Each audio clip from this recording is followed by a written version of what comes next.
सुटला या मैदानाचा गट क्रमांक 18 सुटला आणि 18 मध्ये सुंदर अशी लढत चालू आहे.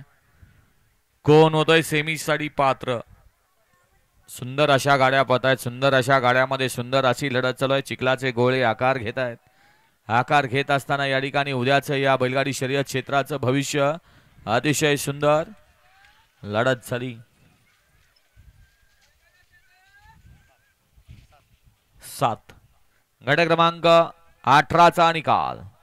18चा निकाल आहे. तास क्रमांक 7 वरून धावली गाडी आई तुळजा भवानी प्रसन्न सागर शेठ मोरे अक्षय शेठ मोरे दिगंची या गाडीचा प्रथम क्रमांकाला विजेता बैलगाडी मालकाचा त्यावर बसलेल्या चालकाचा हार्दिक अभिनंदन. बैलाची नावं द्यावं. गट क्रमांक 19 लावून घ्या. 1 वरती सौभाग्यवती तेजश्री आकाश कालेल वरकुटे मलवडी. 2 मध्ये रेणुकुमार सन जितेंद्र उर्फ माऊली अनिकेत शिंदे कातर खटाव. 3 वरती खंडवसन कार्तिक निलेश चव्हाण विभूतवाडीकरांचा मोरा. 4 वरती माऊली ग्रुप बोडरे बंधू वडूज. तास क्रमांक